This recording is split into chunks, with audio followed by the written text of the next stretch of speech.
یہ اسلام میں خون کا عطیہ دینا یا کوئی اور آرگن جیسے گردہ دینا جائز بلکہ مستحسن ہے. آپ ڈاکٹر ہیں نا؟ ہاں جی.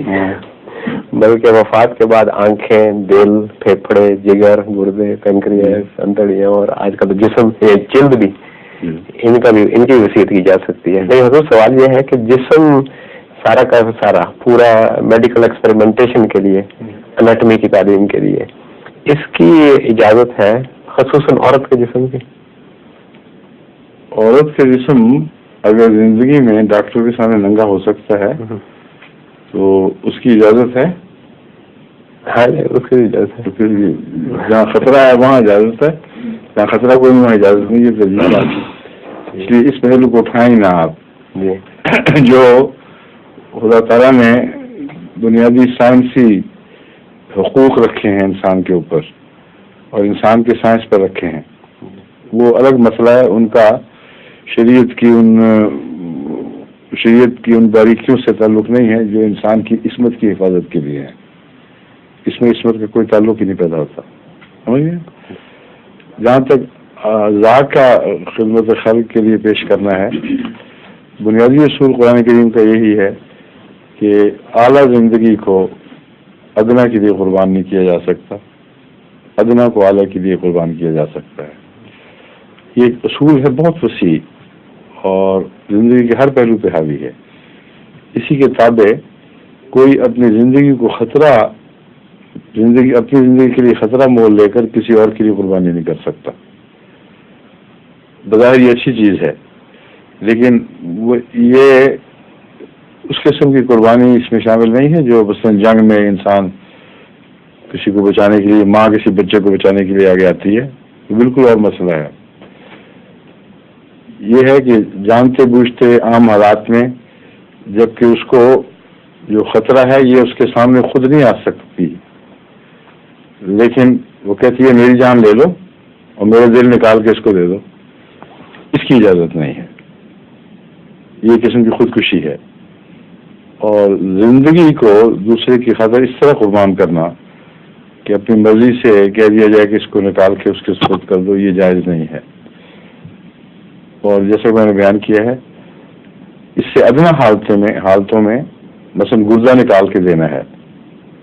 مرنے کی بھی ضرورت نہیں ہے، مرنے سے پہلے گردہ دیا جاتا ہے. اور اکثر صورتوں میں، بھاری اکثریت میں ڈاکٹر کہتے ہیں کہ بالکل معمولی سی رسک ہے، زندگی کو براہ راست سے کوئی خطرہ نہیں ہے اور دوسرا گردہ اکیلا کافی ہے، تو اس کے راستے میں کوئی روک نہیں ہے. لیکن جگر نہیں نکالا جا سکتا، دل نہیں نکالا جا سکتا. اسی طرح آنکھیں نکال کر دینا زندہ کے لیے میرے نزدیک جائز نہیں ہے، کیونکہ وہ ایک بہت بڑی نعمت ہے. آنکھ اور کان جن کا قرآن میں ذکر ملتا ہے، ان کو کسی دوسرے کی خاطر اس طرح قربان کر دے نہ شکری کی حد میں آ جاتا ہے. مگر یہ ایک باریک پہلو ہے، اس کو بارڈر لائن کا کیس آپ کہہ سکتے ہیں. ایک آنکھ دی جا سکتی ہے کہ یہ ایسے لطیف مسائل اور ویسے ہیں جن کو ہمیشہ اخلاقیات کے ماہرین زیر بحث رکھیں گے. لیکن میں نے اپنی عمومی سوچ آپ کے سامنے رکھ دی ہے. یہ احتمالات، یہ امکانات ہیں.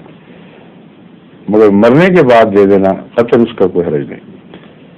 صرف ایک اعتراض مولوی اٹھاتے ہیں کہ ہم نے مرنے کے بعد دوبارہ اٹھایا جانا ہے. تو اگر جو ہم نے اٹھایا جانا ہے تو ہمارا عضو کسی اور کے پاس چلا گیا ہوگا، وہ ہماری آنکھ لے کے اٹھے گا، ہم اندھے اٹھ جائیں گے، یہ بغیر گردوں کے اٹھیں گے. یہ تو بڑی بیوقوفی ہے، کیونکہ گردے بھی مٹی ہو چکے ہوں گے، آنکھیں بھی مٹی ہو چکی ہوں گی، کچھ بھی باقی نہیں رہے گا. یہ تو وہ تصور ہی غلط ہے. جی اٹھنے کا وہ تصور ہی نہیں ہے. مٹ جائے، مٹی ہو جائے، اگر ساری دنیا میں خاک بھی اڑ جائے، اگر اللہ نے وہی اجزاء اکٹھے کرنے ہیں تو کسی دوسرے کی آنکھ سے بھی اکٹھے کر سکتا ہے. اس میں تو کوئی روک ہی نہیں اللہ کے لیے. لیکن جو حیاء نو ہے اس کی شکل بھی اور ہے، اس کا براہ راست ان ذرات سے تعلق نہیں.